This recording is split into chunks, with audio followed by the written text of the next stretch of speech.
Jumbo, everyone. Jumbo's hi in Swahili. My name is Lowell, and I am going to be your safari driver today.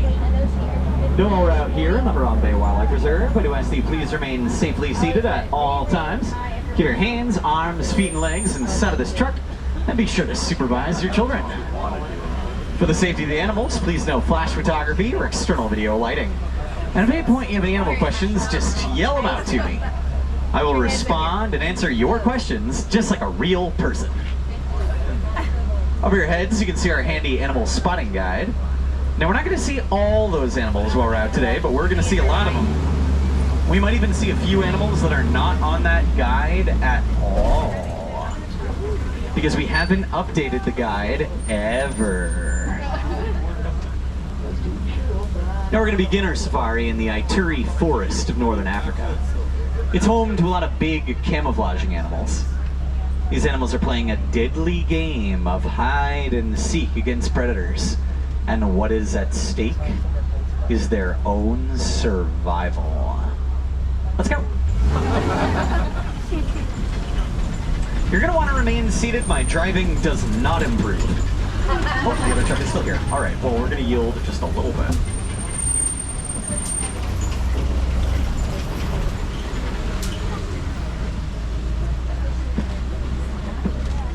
On your right, the brown animal with the stripy butt is called an okapi. No, oh, and the little black animal with the yellow stripe on its back, that is a yellow-backed duiker. I actually don't even see that very often. They're known for a high-pitched screaming noise they make before diving into cover anytime they're threatened. Are there two duikers over there? I didn't know there were two duikers on this reserve. I've been doing this for 4 years. All right, anyway, so the okapi is not related to the zebra, no matter how stripy its butt is. They're the only living relative of the giraffe. Baby okapi do not poop for the first 2 months of their life because they don't want the smell to attract predators. And the duiker is the little guy. The okapi is the big one. Again, I don't see the duiker very often. They usually hide. That's like a once-a-day thing, even for me.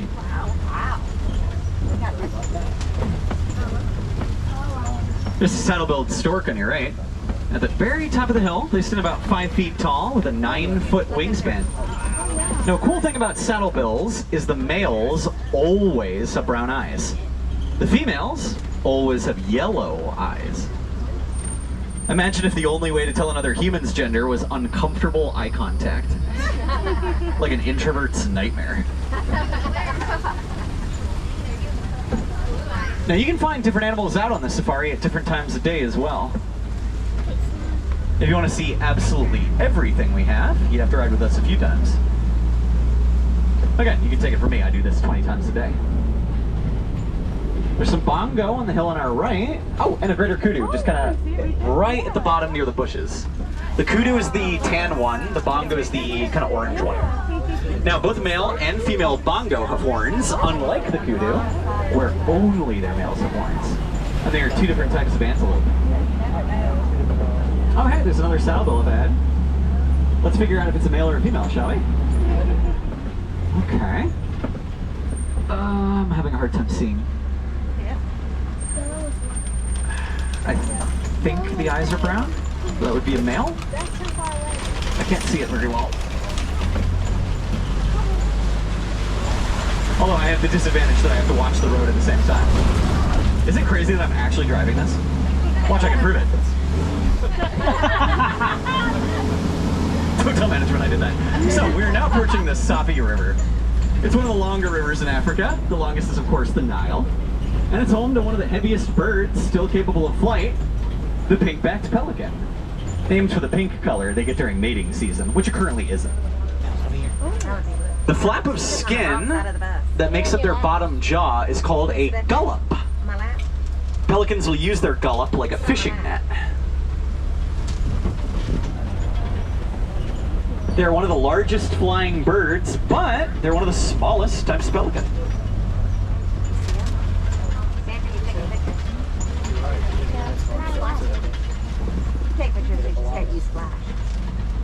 Now, the easiest way to find animals on the safari is we're looking for movement. We're not looking for animals.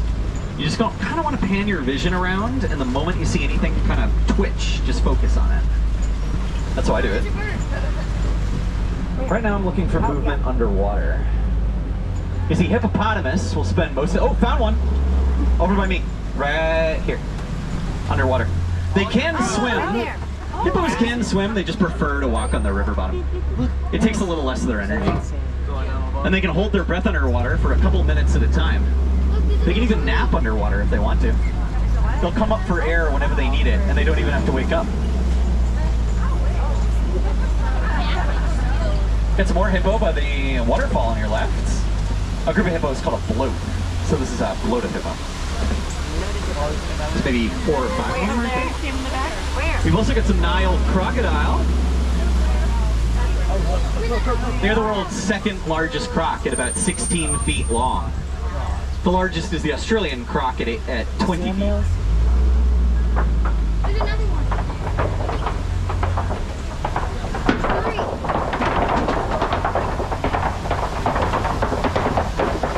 The crocodiles have been on our planet since the time of the dinosaurs. They even survived the mass extinction that wiped out most of the dinos 65 million years ago. Although crocodiles are not dinosaurs, they belong to their own family group, which is called crocodilian. Same as some other prehistoric mega reptiles, like the Dimetrodon. It looked kind of like a crocodile, but with a sail on its back.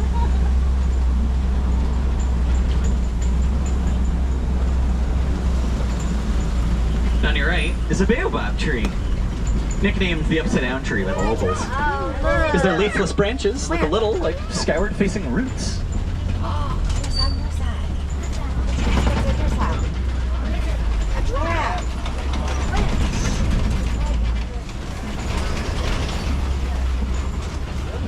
We are now out here in the savannah, a vast grassland ecosystem, and it extends for hundreds of miles across both northern and central Africa. Now, the big giraffe-looking thing is a giraffe. At 18, oh, there's a baby giraffe too, right here, right in front of us. That little baby giraffe is only a couple months old, and he is 7 feet tall. Mama giraffe give birth standing up, by the way.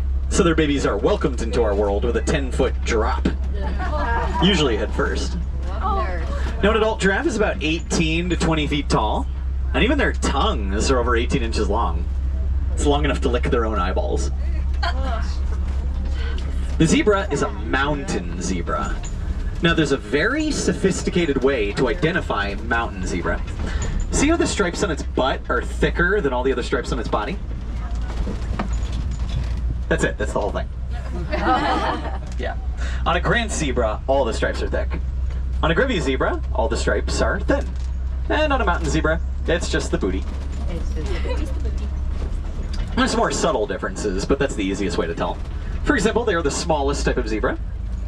And they're the only type of zebra with a dewlap. It's a little flap of skin under their neck. You can tell on the one to our right.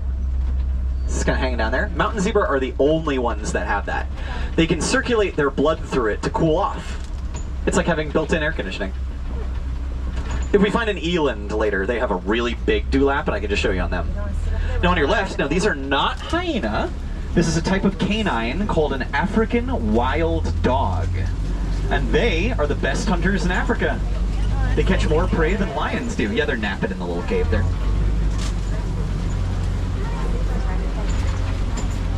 Wild dog packs are led by a dominant male and a dominant female that will rule the pack together. The whole alphas thing has been largely debunked, even in wolves.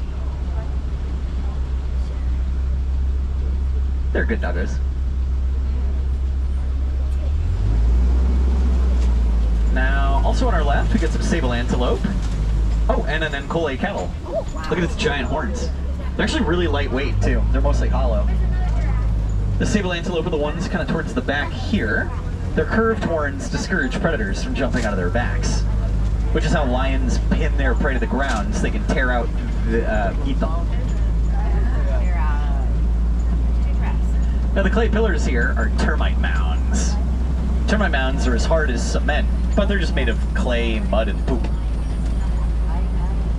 Some of the biggest termite mounds ever recorded would be roughly the height of a giraffe.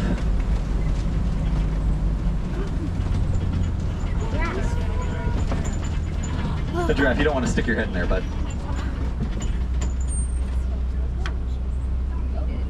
You know, giraffe only sleep for 30 minutes a day.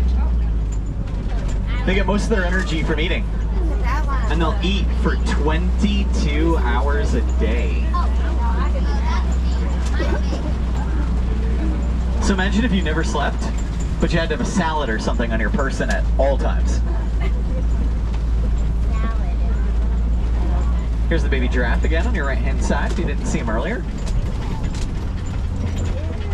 It's a deer. It's a deer? How can you see that far? How you guys doing so far? Good. Woo. This has been a really good safari up until this point. We've seen a lot of stuff.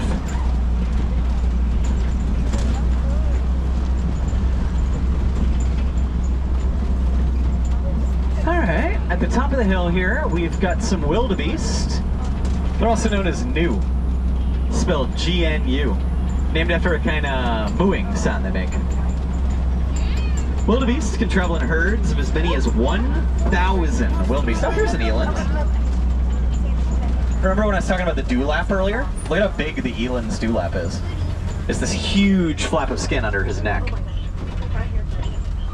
This is a male eland. They get a lot bigger than the females. The female is kind of hanging out with the tree stump a little further on your right. And the little golden antelope here with the white bellies, these are called springbok. They are one of the world's top 10 fastest animals. They can run between 53 and 60 miles per hour. Wow. So can I. They're named after their ability to spring or jump high up into the air. They can jump 6 feet straight up or 13 feet horizontally. And they don't typically come this close to the trucks.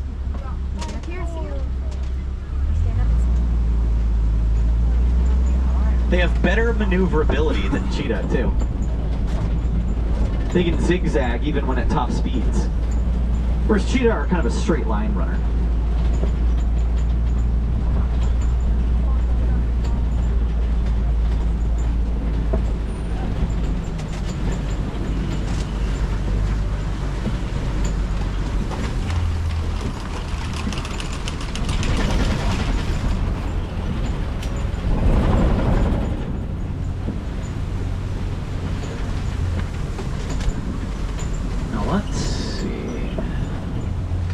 What do we have around here?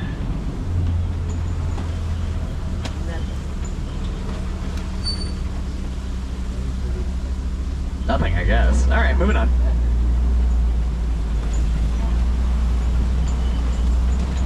You guys know how to tell the difference between monkeys and apes? No. It's really simple once you know the trick. Monkeys have tails, and apes don't. Oh, elephant, right-hand side. Oh, look. I do believe this is a young male elephant. When elephants become a teenager, they'll leave the herd to live their life alone, or the male elephants rather. Female elephants live in the herd their whole lives.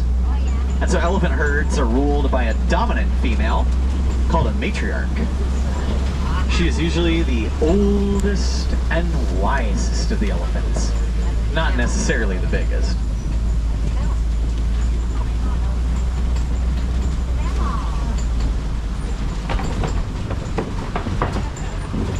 Come on the bridge, it's always like this.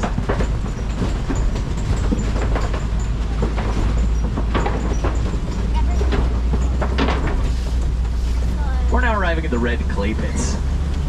Clay pits like these are a really great place to look for elephants, and that is because elephants will sometimes eat clay. I'm aware that sounds weird, but clay has minerals in it and nutrients that elephants do not get from their diet of plants. So when an elephant eats clay, it's a lot like when we humans eat a vitamin. I see a few more on our left. Probably females, because it's clearly a group.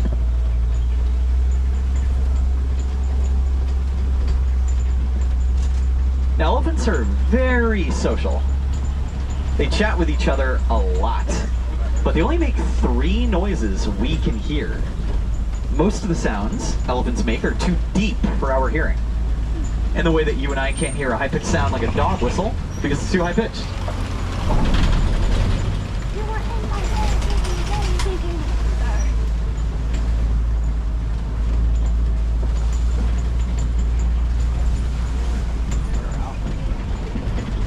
Quite a few more elephants on our right-hand side here.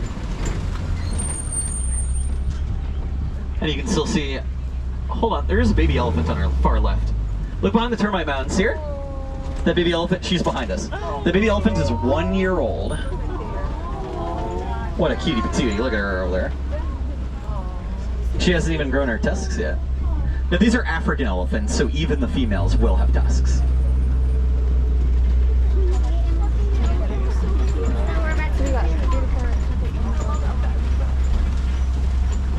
Be prepared to get wet.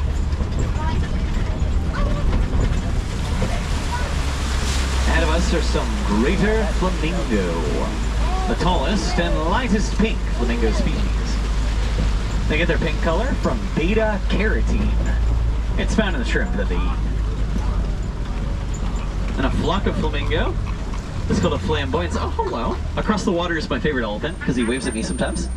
He is also the largest elephant on this entire reserve, weighing somewhere between 11 and 13,000 pounds.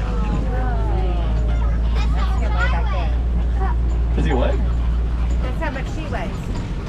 How much do I weigh? That's a little personal, isn't it?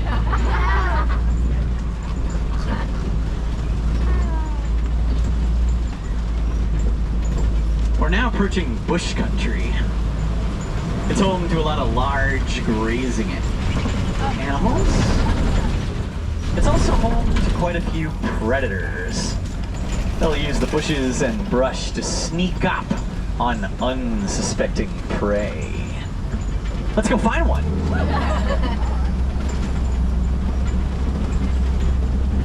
Like I said, we're looking for movement. We're not looking for animals.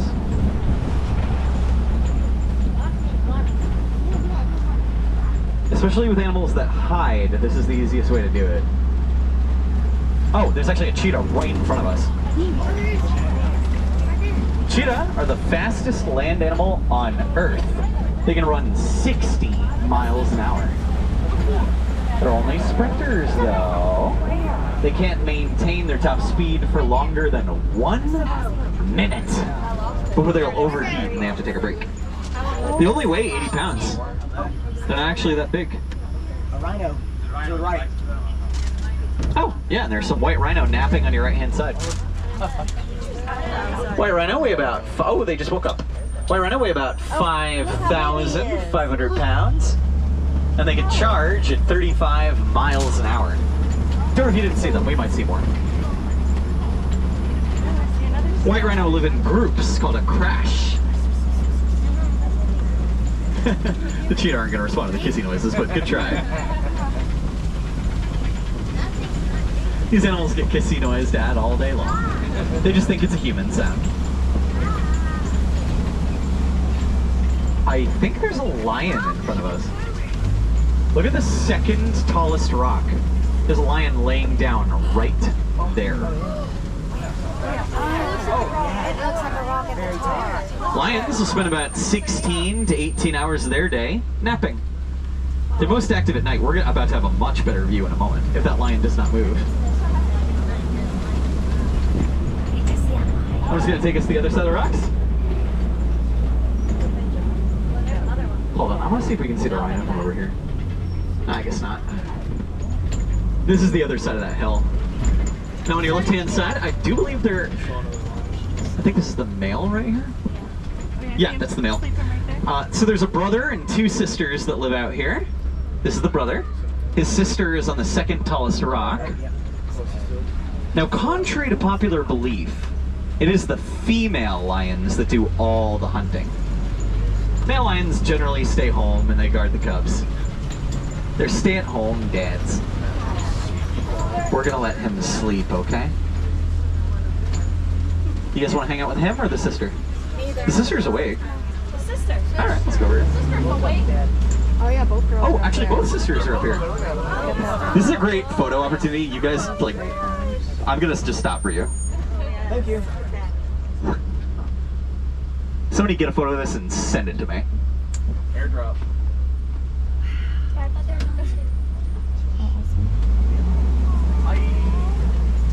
A lion's roar is so loud, you can hear it from over 5 miles away. That is nearly as loud as thunder.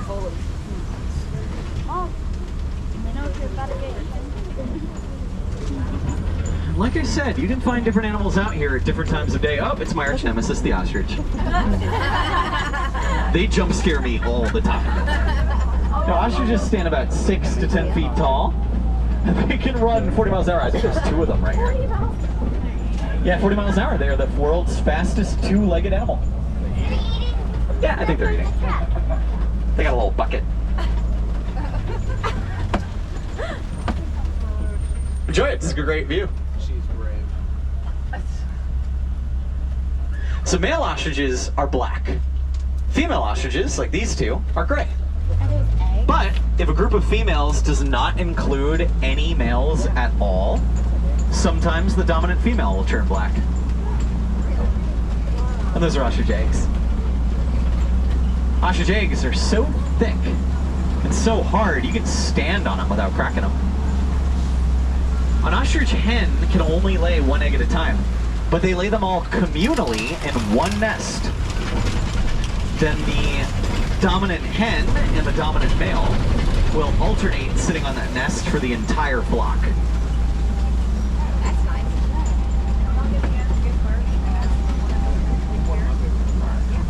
And ahead of us, this is the amazing and powerful Nigerian dwarf goat. The locals milk them for dairy products like milk and cheese. They can jump over 5 feet in height, so the fence is largely pointless.